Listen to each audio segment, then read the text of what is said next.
Hi, everyone, and thanks for joining us today to reconnect with Tony Khan in anticipation of the upcoming Forbidden Door pay-per-view event this Sunday at Scotiabank Arena in Toronto, historically one of the greatest professional wrestling cities anywhere in the world.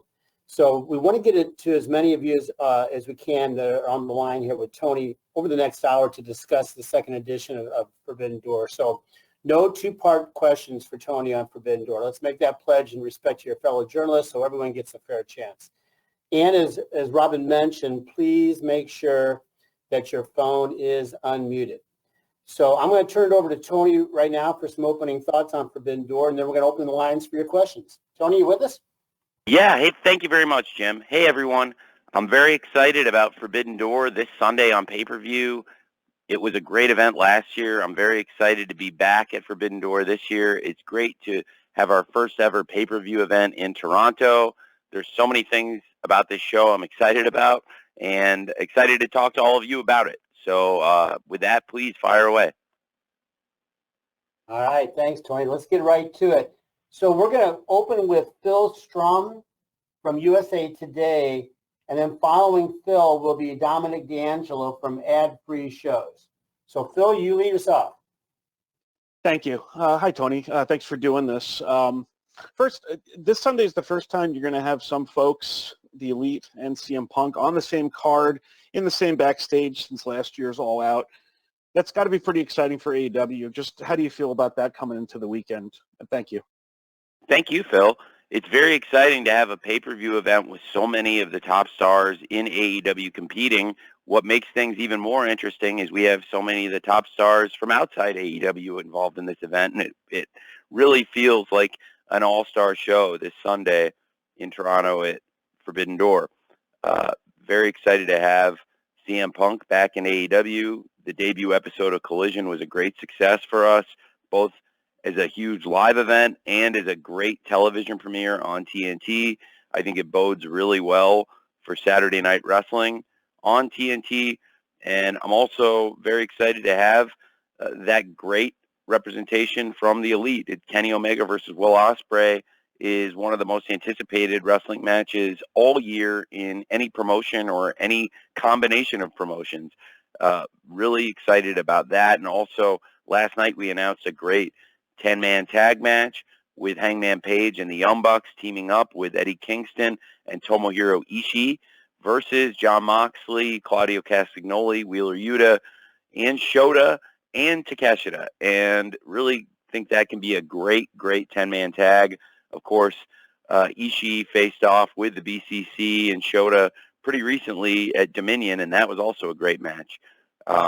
It's very exciting to have so many of our stars back in the company, and I think this weekend's pay-per-view will fittingly be a really great star-studded event with some awesome wrestling. So very pumped for Forbidden Door and what it represents.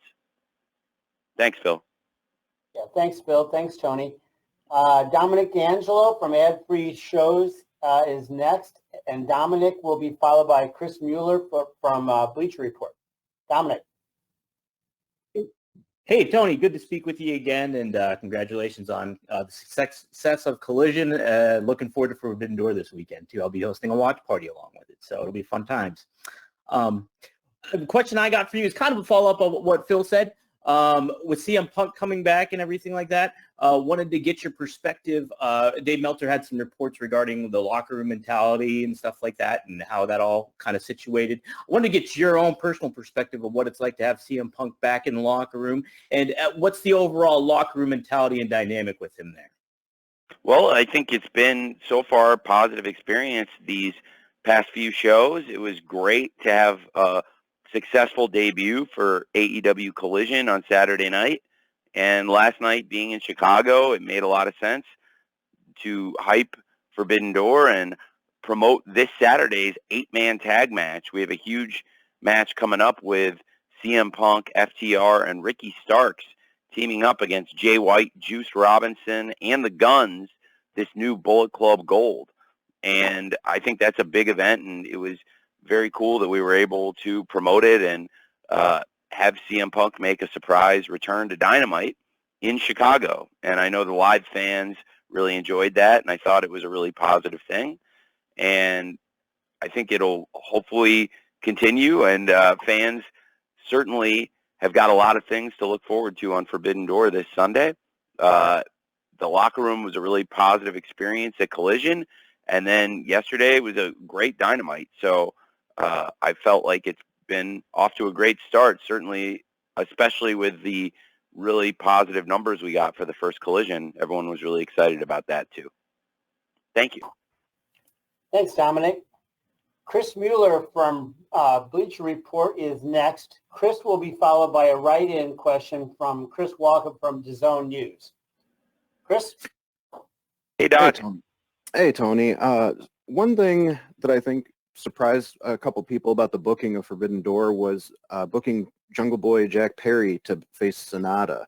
I was just wondering if you could talk about that and whether, there were any other choices available that you were considering to face Sonata other than Jungle Boy, or was he always the first pick in your mind? He was the first pick in my mind, and when New Japan Pro Wrestling asked me for a top star in AEW, I really believe in Jungle Boy Jack Perry.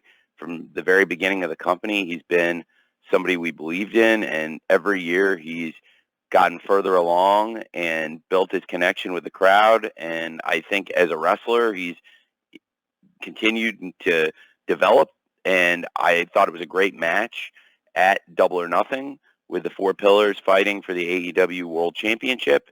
And Jungle Boy is somebody I really believe can continue rising to the top of pro wrestling, and it could be a great champion for any company. So when I was sitting down with New Japan and discussing this event, Jungle Boy was somebody I put forward as one of our top stars who I thought would be a great matchup for Sonata, and if he wins, he would be a great champion for New Japan. So I'm really excited about it, and I believe Jungle Boy continues to push and push, and he's one of our top stars, and that's why I thought he would be a great matchup for Sonata, and I think it'll be a great match this Sunday at Forbidden Door. Thanks, Chris. Tony, I've got a write-in here from Chris Walker from DAZN News. And after you answer that, Bill Pritchard from WrestleZone will be next.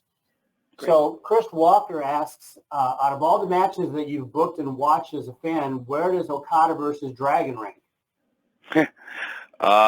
It would rank near the top for sure. There have been a few matches that had taken place before, particularly in Japan, that I was really excited to be able to bring to America. Certainly Omega versus Ospreay is a great example of that. A match that was an amazing bout at the Tokyo Dome, and we're very excited to have the rematch here at AEW New Japan Forbidden Door. I'm thrilled to be a part of that on Sunday. The initial Double or Nothing had a main event of Chris Jericho versus Kenny Omega, and that was also a rematch from the Tokyo Dome where it was a dream match and something I wanted to see, but it was also then after they wrestled in Japan, something I wanted to bring to America and that I believed would do very strong business. And in the case of Bryan Danielson versus Kazuchika Okada, I just believe Danielson versus Okada is one of those wrestling dream matches that goes back many years. It's never happened before. And in recent weeks, we've really tried to build anticipation for it. Since that video played at Dominion with Danielson laying out the challenge, and since Okada has responded and accepted the challenge, in recent weeks on AEW TV, we've promoted the match, built it up. Danielson has had strong words, and last night on AEW Dynamite in Chicago, Okada returned to AEW, and it was great to see him back in the ring here. It was great to have Okada back in Chicago, where he wrestled with us last year, and he cleaned house. This year, he successfully nailed that Rainmaker on Yuta, and it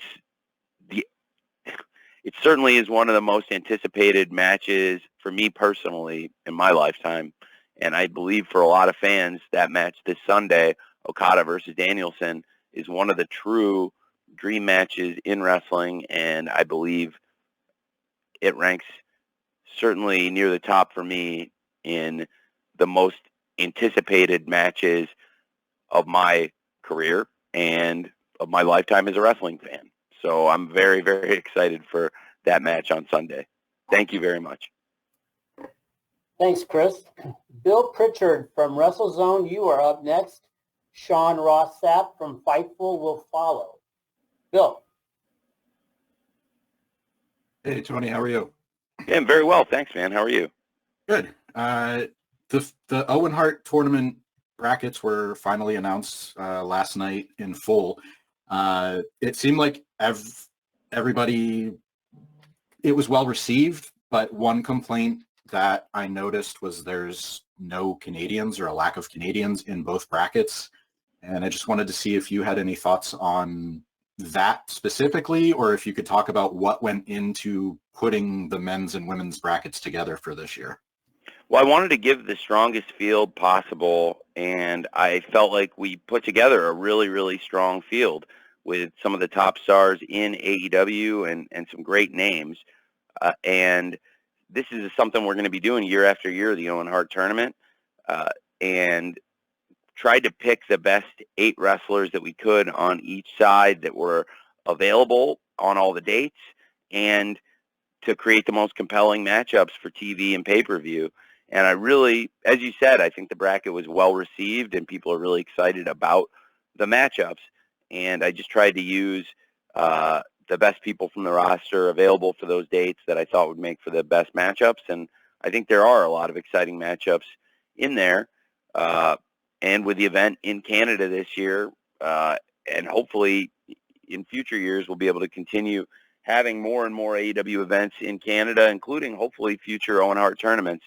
You know, there are great opportunities for more and more Canadian stars to get involved in these events too. And as it stands right now, there's great international representation in the tournament. And I think both the men's tournament and the women's tournament are going to be excellent events. And I'm very excited for them, culminating in Calgary. And of course, both tournaments kicking off this week with the women's tournament opening up in Chicago with Sky Blue in her hometown taking on Anna Jay tomorrow night on Friday Night Rampage, and then the tournament continuing through the weekend into Canada, and the men's tournament starting in Canada with the very highly anticipated Punk versus Kojima match, which is another match I have always wanted to see, and I'm very much looking forward to this Sunday on pay-per-view. Thank you, Bill. Sean Ross Sapp from Fightful is next. Sean will be followed by Ella J, who represents a wrestling gal. Sean? Hey, Tony. You've booked CM Punk against Kojima, which is very clearly a match that CM Punk has wanted for a long time. He's even referenced Kojima in interviews like 18 years ago. But there was word that he could be facing Kenta, and maybe there were some issues there. Is there anything you can speak on in regards to that? Because, I mean, you all had to make a lot of changes to last year, and that seems like could have been the case this year as well. Well, this is a really strong card for Sunday's event. I'm incredibly excited about it, and I think this is a great hard-hitting match, and this is the match I want to see. And it's worked out perfectly that Sunday's card is, in my opinion, the most stars we've ever had on any pay-per-view we've ever done.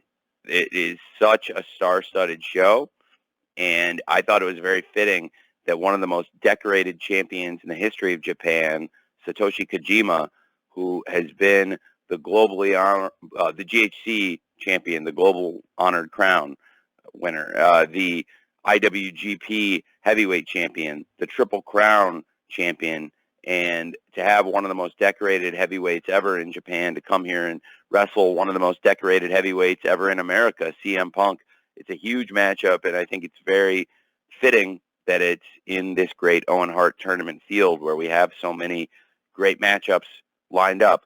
And I thought it was a great match to kick off the tournament, and I'm really excited about it. And I think Kojima, for us, is an amazing get, and somebody I was really excited to have in. He was involved in the biggest pay-per-view we ever had, All Out 2021, which is the most successful non-WWE wrestling event on pay-per-view since the 90s. And he was a great part of that event. He had a great match with Jon Moxley, and I loved working with Kojima, and he was somebody I really wanted to bring back to this event. So I was very excited about it. And for me personally, Kojima versus Punk is a match I've always wanted to see. I think they both always wanted to wrestle each other. So it's a great, great match for us on the card. And as for anybody else that was allegedly going to be involved or allegedly rumored, I really can't comment to that. But I would say that as it stands, I think this is our best card, our best iteration of a card. And I feel like it's a stacked show with the most star power we've ever presented this Sunday on pay-per-view. Thanks, man. Sean. Ella J, a wrestling gal, is next, and we will follow Ella with a write-in from Zach Haydorn from PW Torch. Ella? Hi, Tony. How are you? Hey, I'm very well, Ella. How are you? Pretty good. I'm obviously excited for Forbidden Door this weekend. It's this huge show with AEW and New Japan. But I know a lot of people were hoping to see maybe some talent from New Japan's sister company of Stardom. So I was wondering if AEW had any consideration to include talent from Stardom. And if so, kind of, did you have your eye on any certain talent to possibly include from their roster? It's a great question, Ella. Actually, when we lined up the event, I learned that Stardom had scheduled an event the same day as Forbidden Door. So a lot of their talent would not be available. It is sometimes an issue in the promotion of this event that there are other events happening in Japan at the same time. And I can only imagine how challenging that is because we have our TV over here. So certainly when our wrestlers have had to go to Japan, we miss them. And I know that that can be hard. For example, Wheeler Yuta was in the Super Junior last year, and Eddie Kingston going to the G1 this year. So it can be challenging at times when you lose great wrestlers for an extended period of time. We've sent Willow to participate in New Japan shows, but most of the stuff Willow has done with New Japan has been in America. So it hasn't been detrimental to her ability to appear on AEW TV, which is great because Willow's a great star for us and a rising star who's been involved in a lot of the shows recently, including being on the winning team in a great match on the debut episode of Collision here in Chicago last Saturday. So with Stardom having their own event scheduled the same day as Forbidden Door, they found it very challenging to have participation in this show, and I completely understand that as a promoter. And in the future, I would like to work with Stardom more, and hopefully if the logistics and the scheduling work out, I think there are more things we could do. And through our shared friends and partners at New Japan Pro Wrestling, I do understand there is interest from Stardom in working together. And the key is finding dates when we're not doing shows at the same time, when the talent can cross over and work together a little more. But it's definitely something we did talk about and are very open to in the future. All right. Thanks, Ella. I've got a write-in here from Zach Haydorn from PW Torch, and after you answer that, Tony, we'll go to Jim Barcelona for the Miami Herald. Zach's question from PW Torch is pretty straightforward. How was booking this year's Forbidden Door event different than putting on the inaugural event last year? Well, that's a really great question. It's been different, and I'll talk to you about how it's been different. First of all, the rapport has been built. I already had a really good connection with Rocky, but Ghetto and I were getting to know each other better last year. Now I feel really close to Ghetto. I think we're friends and have a great relationship. And he was actually in the office with me working last night, and it was great to have him there. And in addition to having a better connection with Ghetto-san and having built a closer relationship and even more trust than we had going into last year, which I think we'd worked together at a distance, sending people back and forth, talking through Rocky, but really built a personal rapport last year that's gotten stronger. And I really like Ghetto and really respect him. And also on the business side, I've built a stronger connection with Obari-san. And Mr. Obari's done a great job with the New Japan Pro Wrestling office in the business side, building that, as Ghetto has done an amazing job with the booking and creative. And I love working with both of them. I think they're both tremendous. That's been a great part of it. Also, this year, thankfully, knock wood, I'm looking for some wood close to me right now. I might have to get up and walk around. This will have to do. We are not as injury bitten as we were last year at this time. Last year was the most challenging run of injuries that I've ever been through in any sport. This is my 12th year in the National Football League. I've spent 7 years as the director of football at Fulham Football Club, and now we've been going through AEW over 4 years on pay-per-view and done hundreds of events. Never have I seen anything like what happened last year between Double or Nothing and Forbidden Door in terms of huge stars getting injured, and in all different kinds of ways, not just one thing. The injury bug truly bit us hard, and we were able to persevere. We worked really hard, and on the New Japan side, there were challenges too. Obviously, there were some big names there that didn't make the show. I'm very excited to have Ishii participating in the show this weekend, for example, because last year that was a challenge on his end. And of course, for AEW, Bryan Danielson versus Okada. It's a huge dream match, and it's a huge step for AEW that Bryan Danielson's part of the event this year. Last year, CM Punk broke his foot before the event, and he was supposed to have a big match with Tanahashi, and now we have another incredible match nobody thought they were going to get to see with Punk versus Kojima in an Owen Hart Foundation tournament quarterfinal. And Kenny Omega is one of the biggest stars in AEW and one of the biggest stars ever in New Japan Pro Wrestling. And Kenny Omega is here and having the rematch with Will Ospreay under these incredible circumstances on AEW New Japan Pro Wrestling Forbidden Door. Last year, so many of these great stars were not available, and we still had what was, in the opinion of so many fans all over the world, the greatest wrestling show in the world all year last year. And this year, we haven't had those same issues with injuries. There have been issues, but it's been great putting the show together, and I feel like it's been less challenging in many ways to get to this point. And we had a show that was so great last year, and people had questions going in if we were going to be able to make it as good as it looked on paper and as good as it originally looked on paper, and we were able to do that despite all those injuries, all those challenges. This year, it feels like the card has come together without that same wave of injuries that affected last year's show. And so I believe we can do an even better show this Sunday at Forbidden Door on pay-per-view. I think the show can be even better than last year's show, which is one of the greatest things I've ever been associated with. Thanks, Zach. Jim Barcelone from the Miami Herald is next. Amy Nemedy from WrestleJoy will follow Jim. Jim, you're up. Thank you, Tony.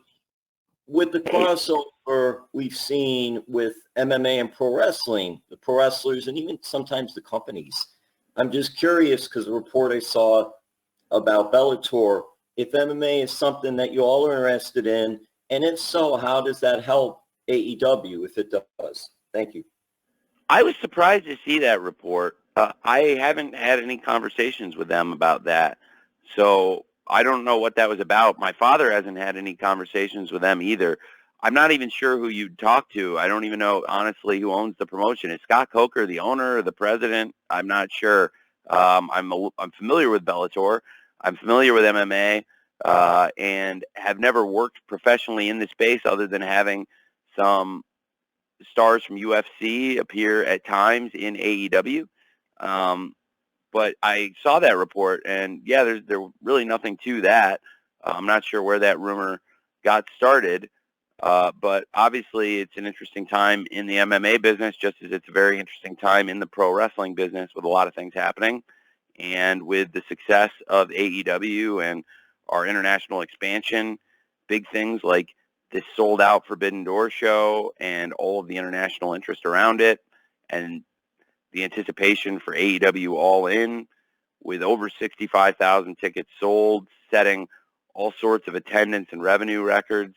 It will be the biggest wrestling event ever in Europe, and outside of a couple of the WrestleManias as it stands right now, and only a couple of them in all the years, it would stand only next to a few of those as the most successful, highest grossing wrestling event of all time. And there are so many things exciting there on the business side, and with the launch of AEW Fight Forever, all of this happening at the same time. It's just a really great time for the business right now. So I believe that with all those great things happening, people would look at that and say, well, sure, it would be great if there was that same competition in MMA, if that same spirit of competition. I do believe we are the greatest challenger brand in all of sports. People have written it, that this is the most successful sports startup since the AFL, and I believe that.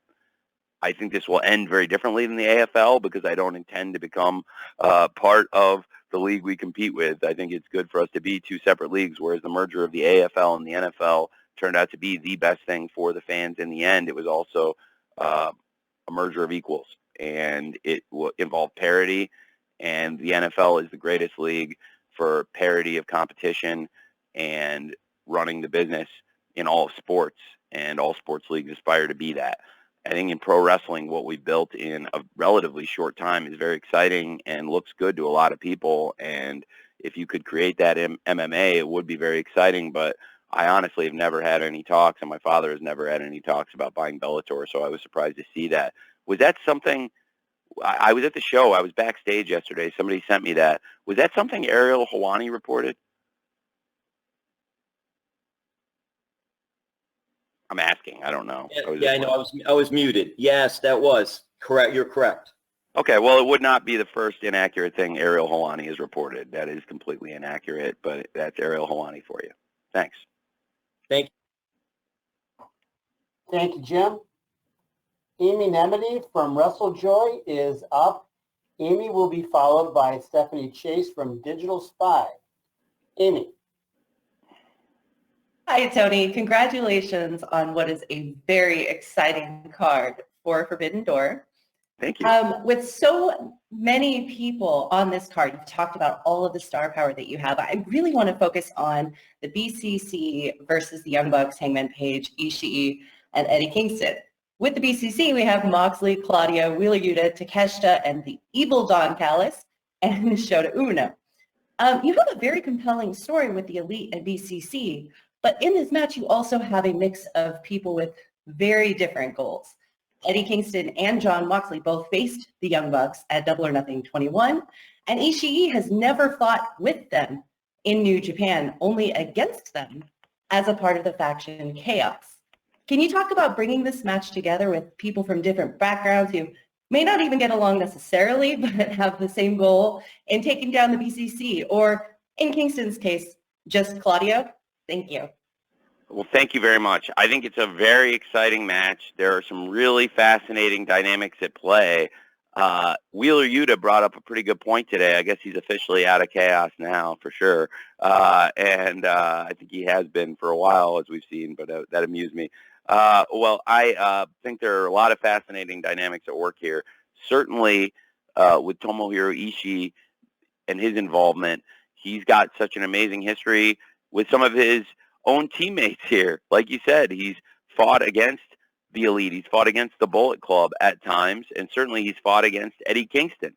And we've also seen Ishii have great matches against the BCC.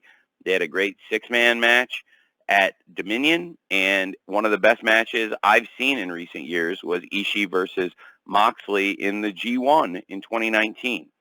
And I think there are so many fascinating dynamics here. Certainly the dynamic between Eddie Kingston and Jon Moxley is a major emotional hook to this match. And I thought Jon Moxley and what he said and his behavior and his demeanor added a lot to the show yesterday.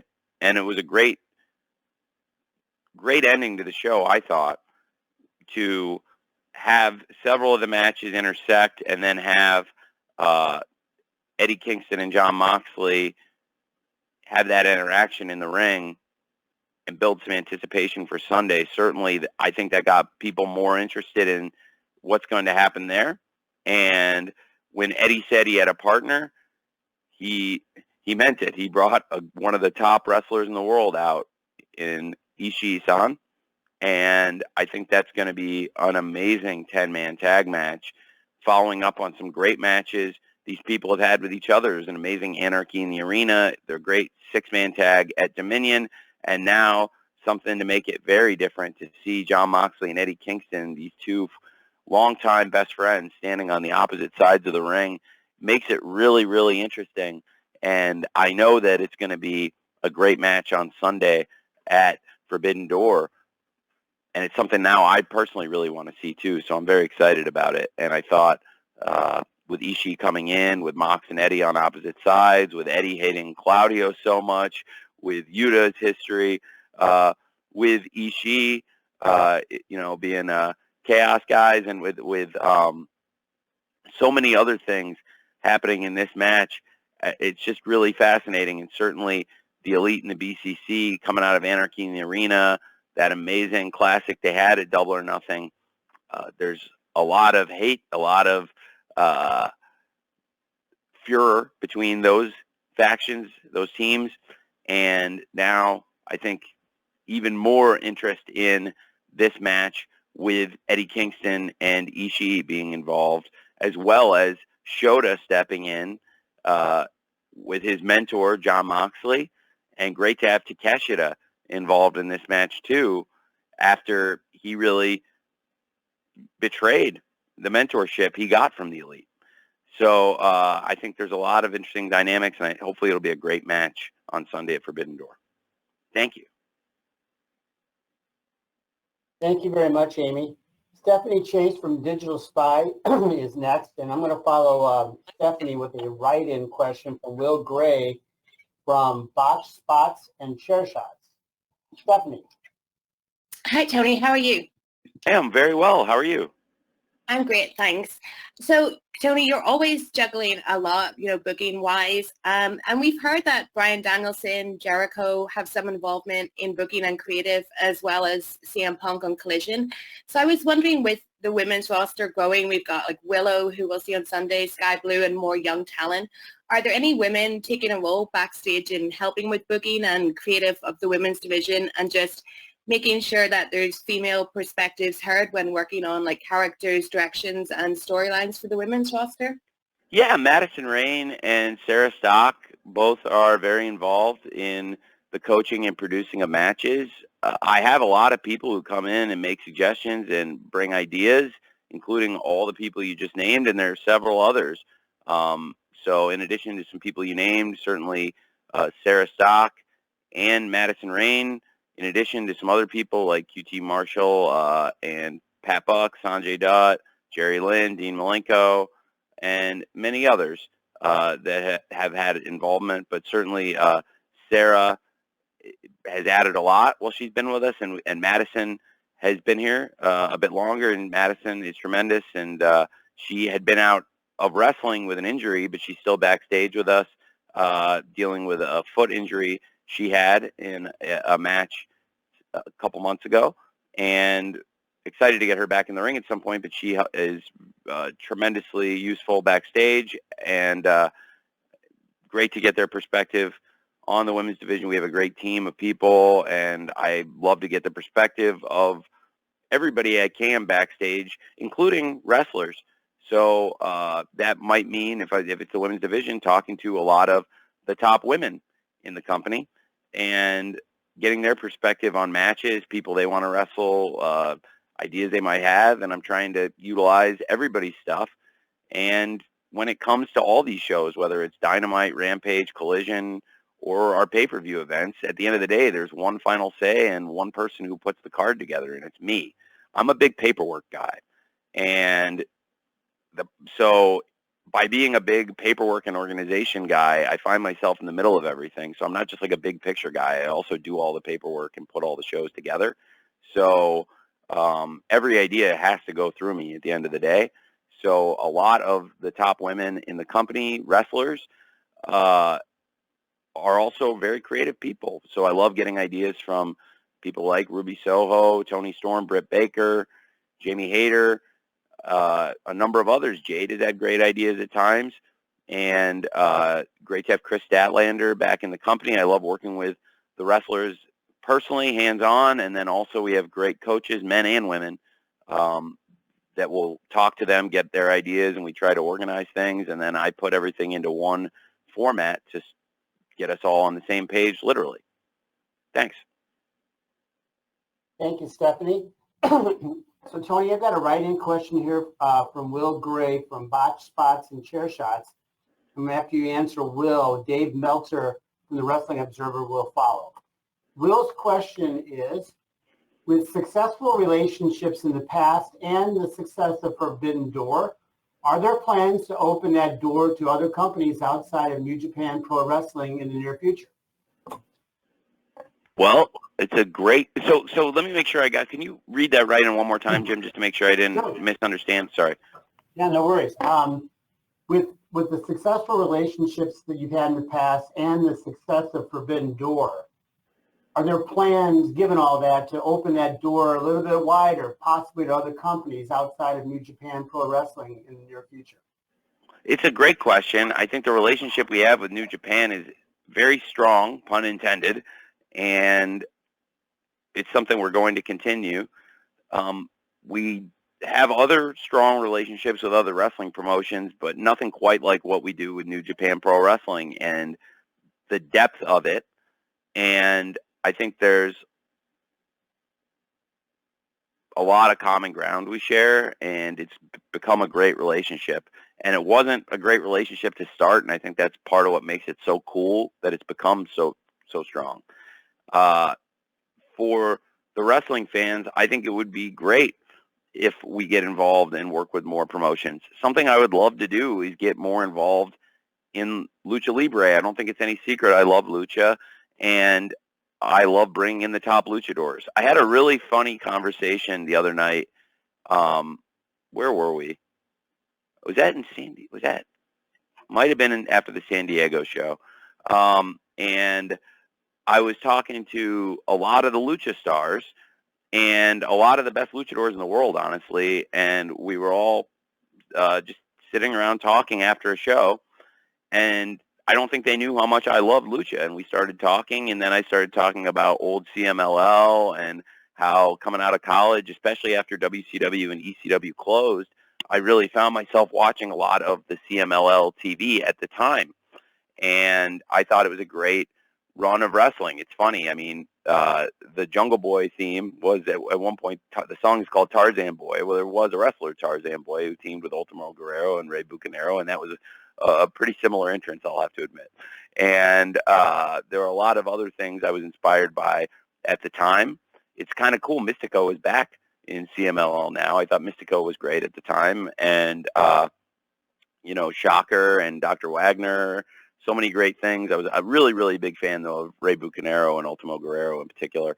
And I love talking to the luchadors about the current lucha and the old lucha. I think we have some of the best luchadors in the world in AEW now, but more of the luchadors in AEW now are from AAA. And I really like Conan.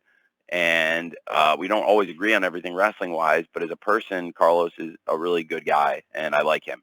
And I like working with a lot of the luchadors that he has promoted, and some of them are people he's discovered.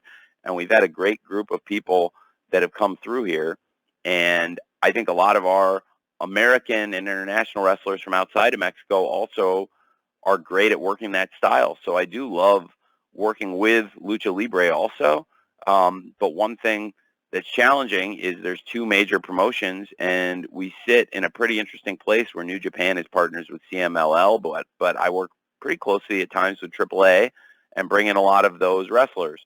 And that at times can present challenges in promoting events. But if there was a way to get all of the top lucha stars on the same page, and if we could have more involvement there, I would love that. But also, I don't want to get in the middle of other people's promotional battles, because I know that can be challenging. And to be fair, other people have gotten in the middle of mine at times.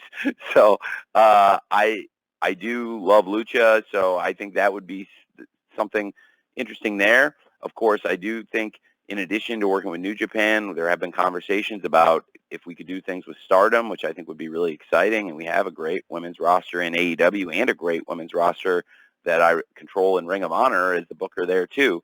So I would really love to have more involvement with Stardom, more involvement with Lucha promotions. I think there are no partnerships in wrestling as strong as the partnership between AEW and New Japan Pro Wrestling, though, and I think that's part of what makes Forbidden Door such a unique event. And I think that's part of why this card is going to be so great on Sunday for this Forbidden Door pay-per-view. But I would love to work with other promotions and create other great events too. And I think those are some of the great opportunities out there if we were to ever try to create other strong partnerships, so to speak. Thank you. Thanks, Will. Dave Meltzer from the Wrestling Observer is next. Dave will be followed by Stu Myrick from The Horn, 104.9 in Austin. Dave.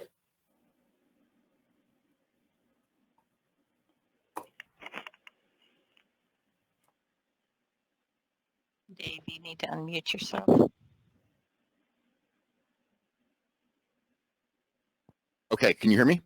Hey, yeah, I can now. Hey, Dave. Okay, hey, how you doing, Tony?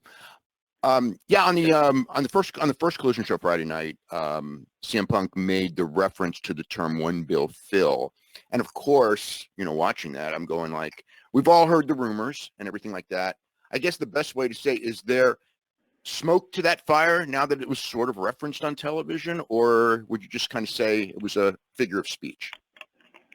Well, it was a throwback in many ways to the wrestling I grew up on. And I remember being a teenage kid in high school and watching wrestling on TNT, watching a 2-hour wrestling show every week on TNT, and seeing a huge wrestling star of the time come out and reference Ted Turner on TNT. And I thought it was pretty cool to turn forward the clock to the present day and have a big wrestling star of the moment on TV referencing Mr. Zasloff. And especially given the way this show came to be, given that it was in the 90s where Ted Turner said, I want to give a slot on Monday night on TNT to pro wrestling. And here we are in 2023. And Mr. Zasloff, he runs the Turner Networks, and also he runs a large percentage of entertainment. And he's the boss of Warner Brothers Discovery, movie studios, TV channels, and so many things. And it's amazing to see how far that Turner empire has come and what it's become from what we as wrestling fans knew as the empire of TBS, TNT, TCM, CNN, and those great channels. And now with wrestling on TNT on Saturday nights, this was Mr. Zasloff's idea. He was the one who said, give 2 hours, 8 p.m. Eastern, 7 p.m. Central, every Saturday night to AEW. And we created Collision. And it was, I thought, very fitting to see Phil give a shout out to Mr. Zasloff. And it's no secret that AEW, we're trying to grow our revenues, chasing that media bag. So I thought that was very cool and a nice nod to the growing business that is AEW, where we're doing now multi-million-dollar live gates, sell out international shows, and got a video game launching, and we've already got 9-figure revenues, and we're growing and growing and pushing to hit that magic number that Phil referenced. So I think it was very cool and a nice nod to what a hot time it is in the wrestling business and how exciting it is for pro wrestling in the media space right now, because it feels like there's a lot of pro wrestling on TV. And for a fan, especially, well, for all fans, I was about to say one specific age group of fans, but I'm not going to do that. Instead, I'll take it across all age groups, because I think it's whether you were there 20-something years ago and had all this wrestling on TV and knew what it was like to have wrestling almost every night on TV and be able to find it whenever you wanted, because it wasn't like that for a long time for a lot of us. And it feels like it is again now, where there's a lot of wrestling on TV, and that's because of the fans, because fans are supporting it and making wrestling good business again for the TV networks. So I thought it was very cool as we premiere a new show to reference that and what's happening in the world of media. And it was a great debut, and that was a big part of it. So I enjoyed it. Thanks, Dave. Thanks, Dave. Stu Myrick from The Horn, 104.9 in Austin is next. Stu will be followed by Steve Fall from 10 Count. Stu. Tony, thank you so much for your time, and looking forward to the event on Sunday. I wanted to ask about the brackets for the Owen Hart Cup tournaments. Very stacked brackets. Of course, I'll be rooting for a competitor that I get to work with quite a bit here in the Austin area in the natural, Dustin Rhodes. One omission, though, in the men's tournament particularly, Adam Cole, who won the tournament last year. I do see Britt Baker in the women's tournament, and of course she won last year, so she gets to defend the cup on her side. But what was the reasoning behind Adam Cole not being in the tournament? Is it because he may be involved in the world title picture with MJF, or just talk about that for a moment?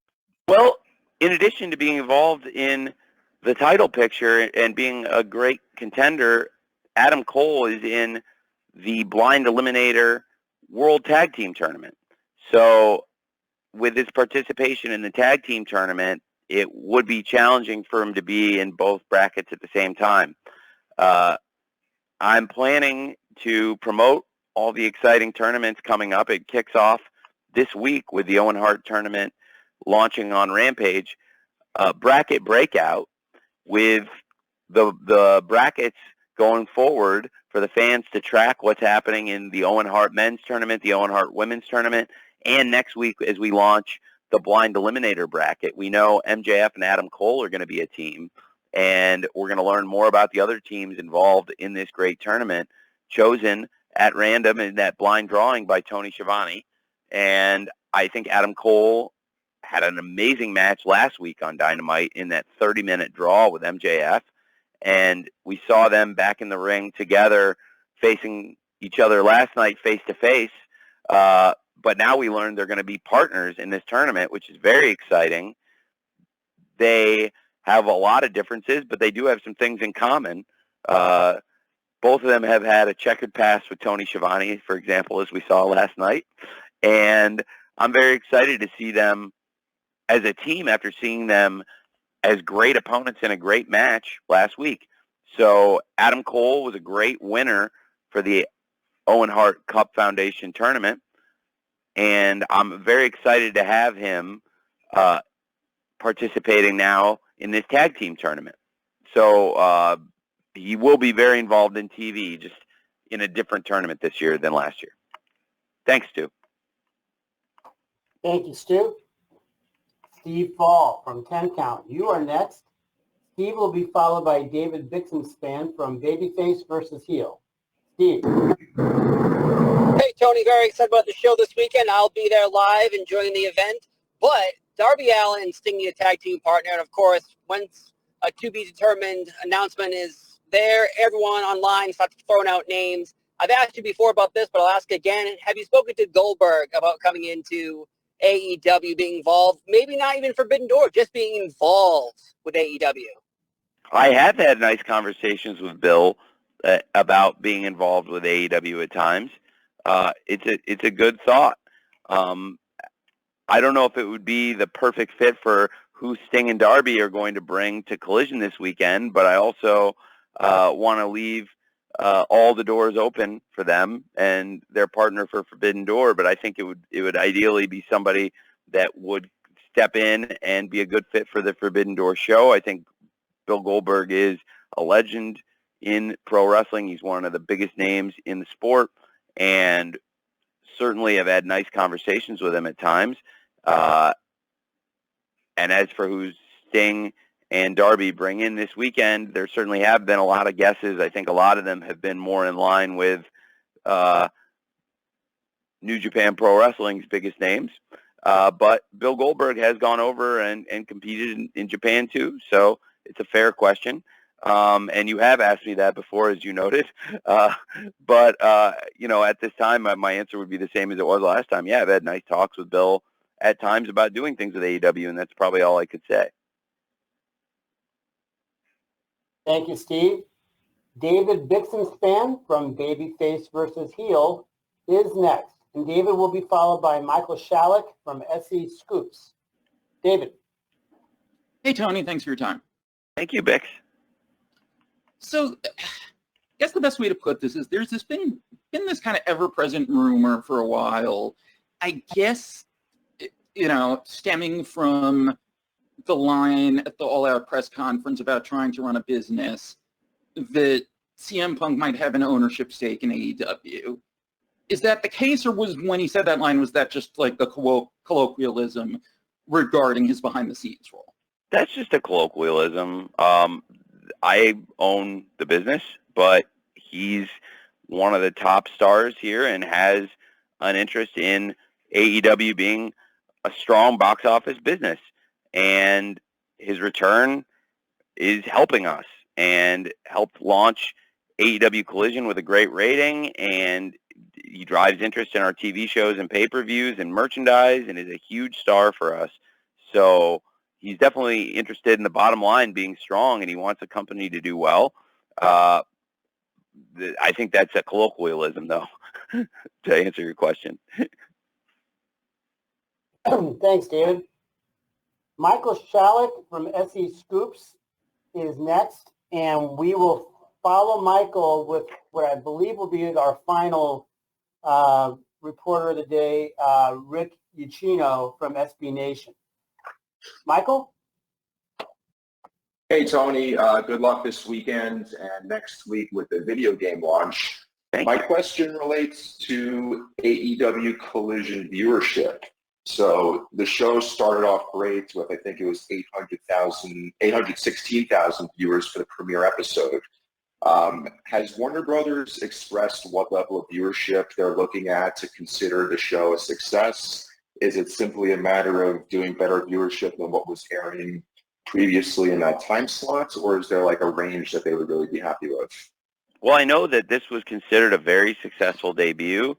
I'm not sure exactly what the specific number projection is week to week, but I know that for the debut, we beat estimations. It was a very successful debut for AEW Saturday Night Collision on TNT. And going forward, I don't know what the exact number that would be considered the projection week to week. I do know that certainly past performance of the time slot would be a good comp. I think we have high expectations, and we were really excited about the debut of Collision, and I think it's great timing for us. As you said, it's just a really exciting time for AEW with the launch of Collision and now Forbidden Door this weekend, and it feels like, at least to me personally, I feel like we've been on a great run of shows. I really liked the show last night and a lot of the things we did leading into Forbidden Door. I loved the debut of Collision, and certainly I felt like the Dynamite the week before that was also very, very strong and built anticipation. And now with Fight Forever coming out, and the summer is just going to continue to build. We have so many shows I'm looking forward to, and then, of course, All In London at Wembley Stadium. So many big things happening. So for me, yeah, it feels like there are a lot of great things, and that number was considered a big success. Going forward, I would say we just want to do the best we can every week. I don't know exactly what the right number you'd consider a success would be, but like you said, I think it was looking at past performances of that time slot. You know, you'd see we've done very well with our launch, and I hope to continue doing good numbers on Saturday nights on TNT for Collision. Thank you. Thanks, Michael. Okay, so Rick Ucchino from SB Nation, you're our go-home reporter. So you're up, Rick. All right, well, no pressure on me. Tony, thank you so much for getting one more in here for me, and sure, really appreciate your time. Obviously, there's been a couple of big returns in the last few weeks. First, Chris Statlander, shocking the world, defeating Jay Cargill. And now CM Punk has come back, both coming back from major injuries, and both of them really kind of just diving into the deep end. Chris had 5 matches within her first 8 days.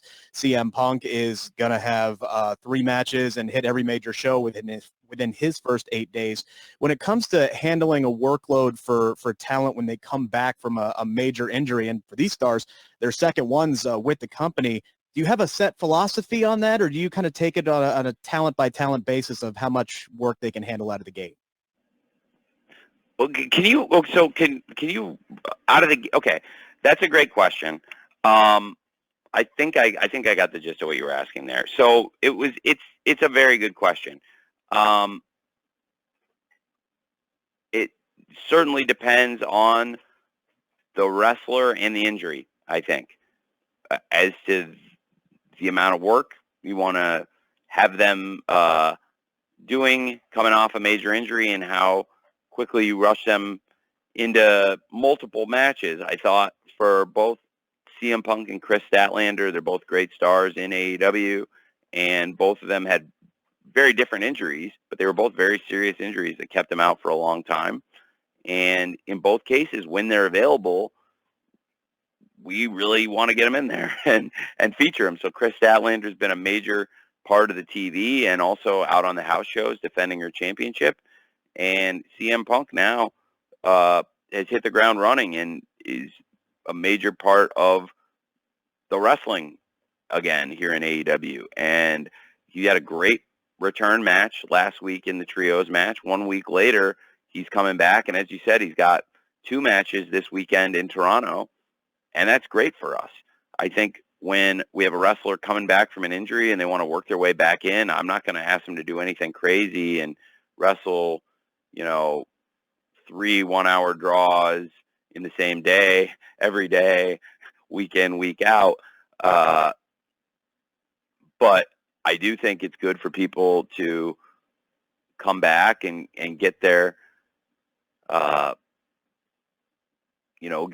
knock off any rust and give them the opportunity to hit the ground running, so to speak. And in the case of both CM Punk and Chris Statlander, I think they both come back, and it's been a really positive experience for us. And now with Chris, it was a big test for her doing the house show loop and then coming back and having another TV match after that. And for CM Punk, it'll be a great challenge, I think, going out and wrestling Saturday night this weekend on Collision and then Sunday at Forbidden Door.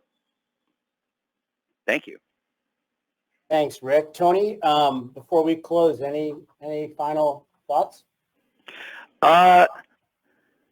No, I don't think so. It's been I really appreciate it, Jim. I think we covered so much great ground here. I feel like a lot of the things I wanted to talk about, we had a great chance. It feels like there's a lot of anticipation for this weekend. I'm very excited for it myself. I think it's going to be a great rampage with some of the great stars from New Japan Pro Wrestling and kicking off the Owen Hart Cup Foundation tournament. I think it'll be really awesome, as we just mentioned about Collision, to have that 8-man tag, as well as some of the big matches we've announced, not in addition to CM Punk, FTR, and Ricky Starks versus the Bullet Club Gold, Jay White, Juice Robinson, and the Guns. We also have Hiroshi Tanahashi returning to AEW to take on Swerve Strickland. And I know Swerve wants to get in the ring with Tanahashi, wants to prove he's the one who should be earning that world championship opportunity. And Swerve's one of our top stars. Tanahashi's one of New Japan's top stars. I think that's a great matchup for free on TV on Saturday night on TNT. And there's a lot of other great stuff on that card with Andrade El Idolo versus Brody King. And so much to look forward to on the event. I know the Owen Hart tournament continuing through the weekend is something I'm very excited about, in addition to launching the men's tournament with Punk versus Kojima at Forbidden Door. Very excited to have Sky Blue wrestling Anna Jay in her hometown tomorrow here in Chicago on Rampage, and then also to have on Collision Willow Nightingale versus Nyla Rose. And it's a big weekend for Willow Nightingale because she's wrestling Toni Storm for the AEW World Championship. And, of course, Willow herself being the New Japan Strong Women's Champion. It's a great AEW versus New Japan card at Forbidden Door, and that's a big part of it. And then Willow versus Nyla in the Owen on Saturday night. That's a really big deal. And then for the tournament to continue with Athena versus Billy Starks at the 0 hour, it's going to be awesome weekend of wrestling in the Owen Hart Foundation tournament, and I think an awesome weekend of wrestling across Rampage, Collision, and Forbidden Door. So I'm just really pumped for the weekend, and it feels like that's the vibe among so many of you in the wrestling world. And I just really wanted to thank all of you for joining us today for the media call. Without all of you, it wouldn't have been possible to launch AEW or to put together an event like Forbidden Door. Without all of you covering AEW and the idea of AEW from the very beginning. So thank you very much for everything you do. I really appreciate it. Hopefully see a lot of you soon at the Scrum or at a future Scrum. And if you didn't get your question answered today, I'm sorry, and hopefully I'll see you at a Scrum or get a chance to talk to you there, because I really do try when people come in live for the pay-per-views and travel. I want to answer every question we can there, and I would love to have answered every question today. Hopefully we got most of your questions answered, and thank you again, and see you all at Forbidden Door. All right, Tony, thanks a million. And just to echo what Tony said, on behalf of everybody at AEW, thanks for joining the call, and we all truly appreciate your investment and commitment to the wrestling industry. So, per our tradition, we're going to be distributing an audio recording to all attendees shortly. Be looking for that. We hope to see you this weekend in Toronto. And in the meantime, on behalf of everyone at AEW, we wish you the best of everything this summer and always. See you in Toronto.